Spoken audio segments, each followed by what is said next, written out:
Good day, ladies and gentlemen. Skunkworks coming at you again with a retake of the 4-pin Mul-T-Lock MT5 Plus pick and gut video.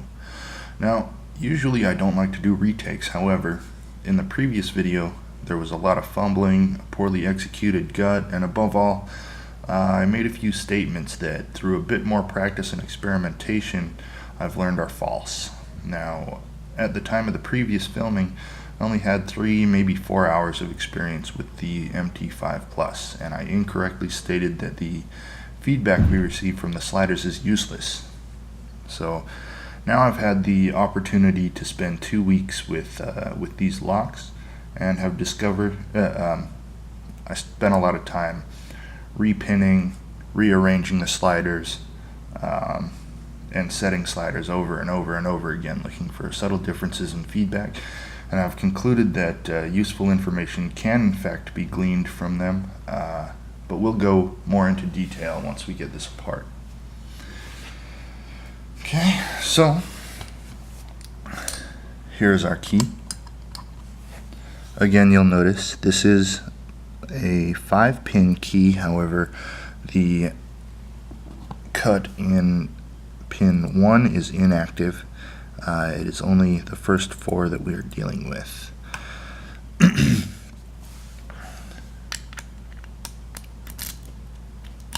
does work very smoothly. Now, I'll be using just about the same tools this time as in the previous video. A filed down half diamond, a modified left flag from the Goso kit, and the only difference here is I will be using a universal flag from the Southward dimple pick kit.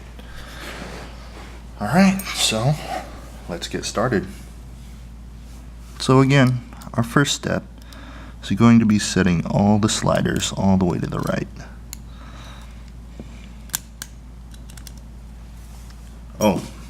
So I realized the last video was very blurry and you couldn't see exactly what was going on. So again, one of the major things that we have to contend with are these small diameter outer pins. They are approximately half the diameter of the outer pins in a Mul-T-Lock Junior or Mul-T-Lock Classic.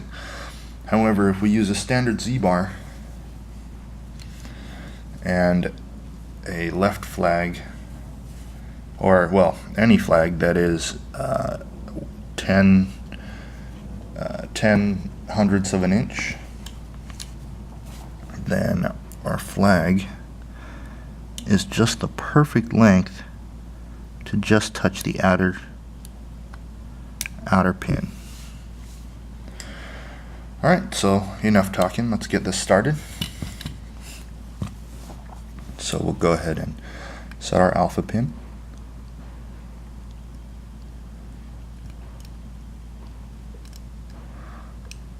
Alright, does not want to set, so we will set some of the pins first, or attempt to pin them, to set them. So pin 1, 2, 3, got a little set off at 3, nothing on 4, so let's go back.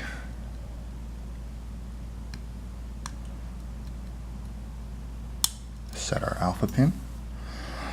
Okay, now we're going to go through and check our pins again, make sure that everything is set that can be set before we start on the sliders. 3 feels good. Oh, we got a set off of 4 and a slight false set. Now once we get that slight false set, we'll move on to the sliders. Now, one thing that I have learned picking this is that when you set the incorrect slider, it's almost so there are micro serrations on the sides of these sliders, and well, we didn't have all of our sliders set all the way to the right, so I'm going to restart here.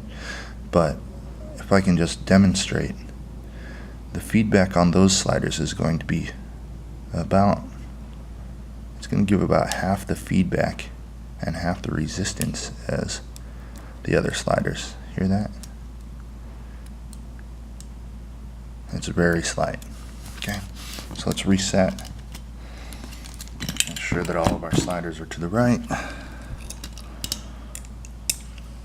Now I do this because trying to set them from the left by wedging our pick in this way and prying them is not really the best option, because we have to use a very thin pick in order to get it under those inner pins without disturbing them, and it requires a lot of pressure, so it tends to just bend or even break picks. So let's go ahead and get this rolling again.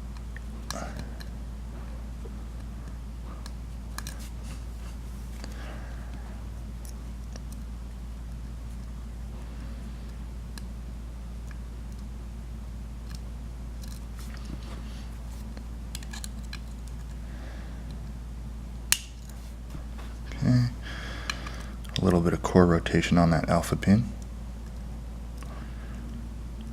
and I think 3 and 4 are good, so we will move on to our sliders. Now when we do set it to the correct gate, you will notice that the slider moves just very slightly more and offers slightly more resistance than when setting a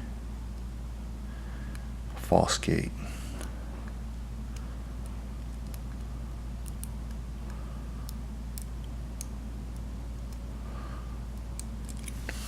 I don't think that our sliders are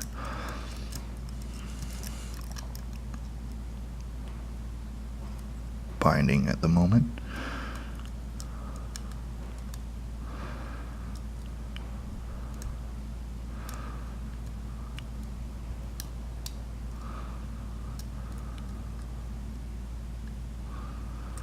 Let's try this one more time.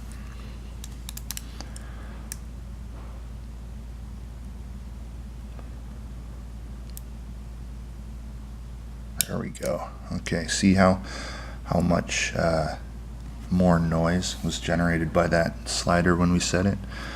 That means it was in the correct gate. So now let's go through, and each time we move a slider, we are going to retest our pins and determine if they are binding. Okay, I got a set off of 2, so that's a good sign. Now let's test 1. Nothing on 1.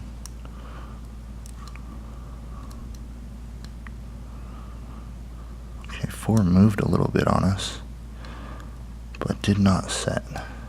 So that could be, that's a possible overset.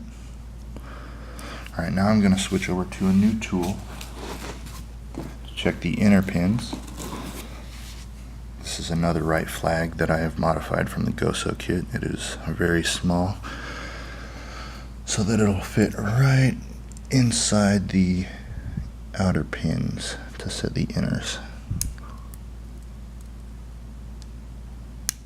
Okay, feels like I got a set off of 2.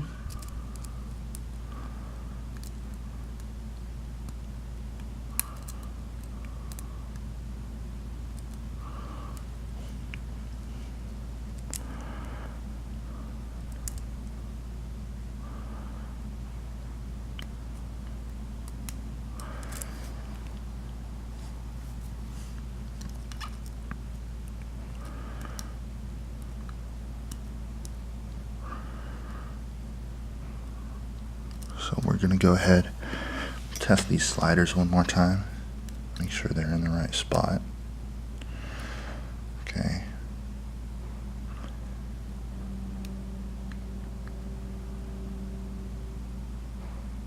I think they are, so we'll release a little bit of tension. See if we can get an overset pin to drop down.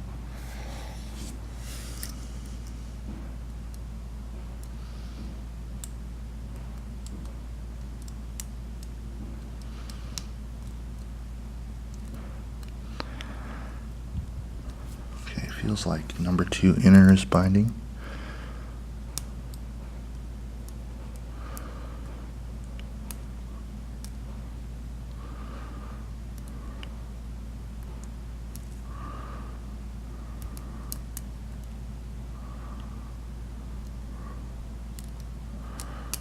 Okay, still nothing. Double check our alpha pin.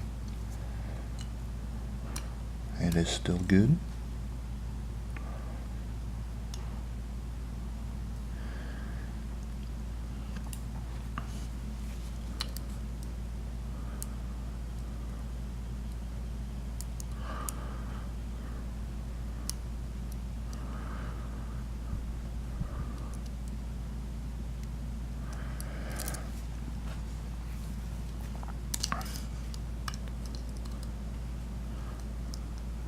Oop.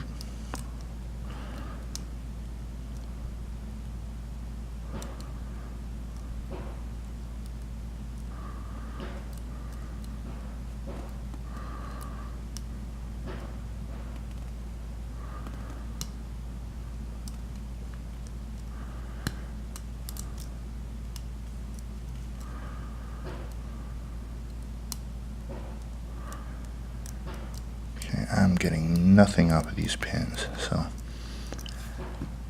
thinking it must be a slider issue.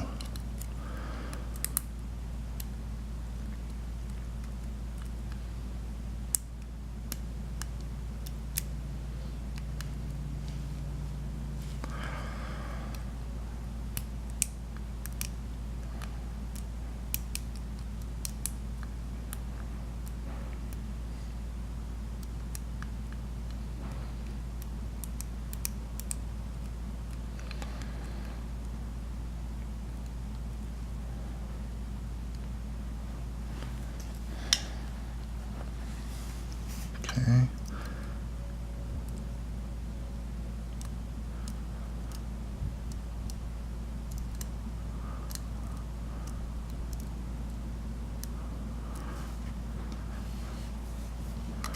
Outer pins feel solid. There we go. Alright, so pin 2 was holding us up. Or inner pin 2, got to set off at inner pin 1. 3 feels solid.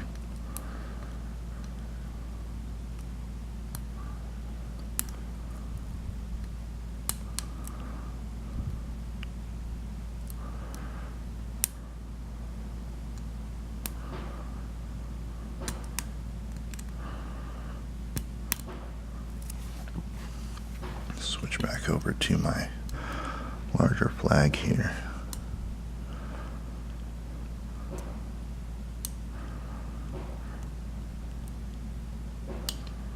Okay, there we go. So we overset something in there, but it dropped and we got an open.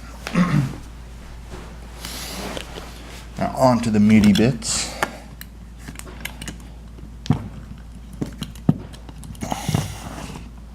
Sorry, I know this video is running a little long, but you know, it's an MT5 Plus, so our tailpiece was on there a little tight, so that could have had something to do with it.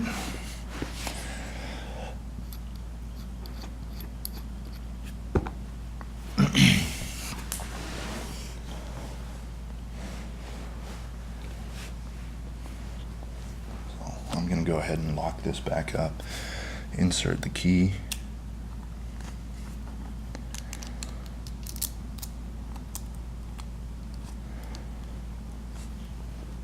And let's go ahead and see what we got.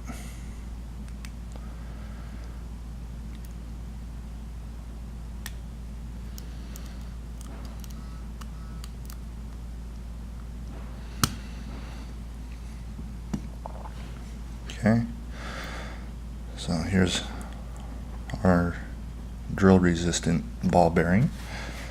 Here's our side bar dropped out. Hopefully you can get a better look at it in this lighting. There we go. put that aside. Here are our pin stacks.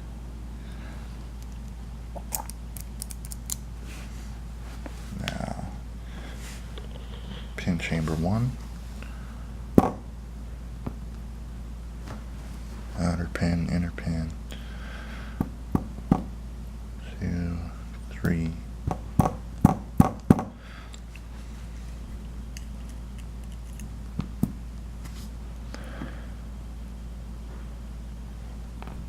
4, and our alpha pin.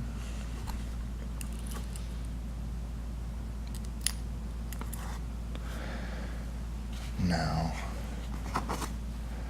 let me show you the sliders really fast. So we'll go ahead and put these up here. 1, 2, 3, 4. Here's our core.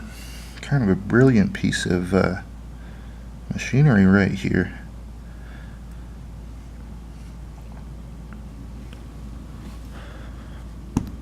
Let's get these sidebar springs out of here so we don't lose them.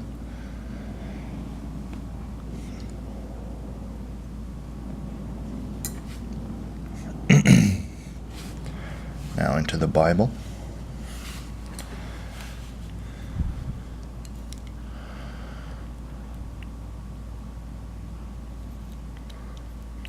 We have a standard driver pin in 1.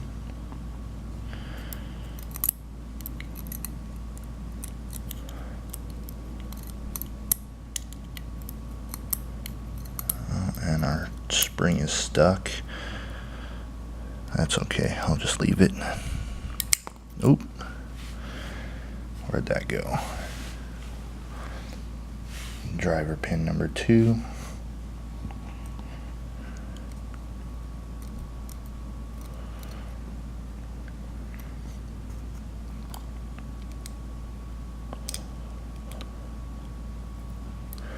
Driver pin number 3.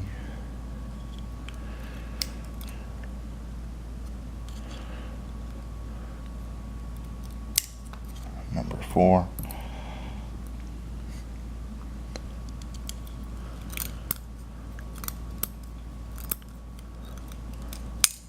And our alpha driver pin.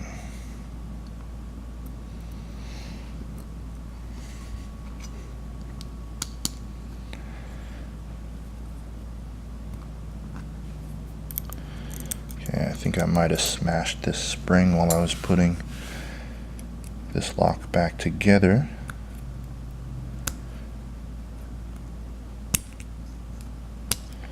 So, yeah.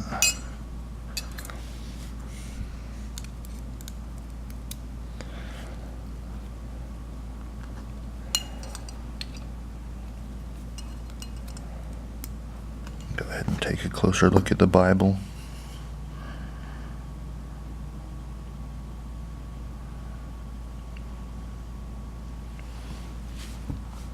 Anyway, this is what I really wanted to show you. So, on the sides of our slider pins, you'll notice there's a very deep cut for the actual gate, and then there are only micro serrations for the false gates, and you can determine the difference because the width and the depth of the false gates versus the actual gates are different. So that's what gives us the extra feedback. Now the difference is extremely slight.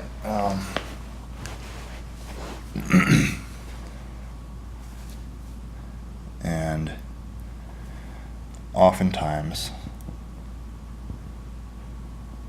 it's hard to tell the difference. But combined with feeling the difference, or testing each time you move a slider, testing the pins and correlating that data with the difference in feedback from setting the sliders, you can figure out exactly which ones go where. Anyhow, there it is. Thanks for watching, guys. If you'd like to see more, please like and subscribe. Have a good one.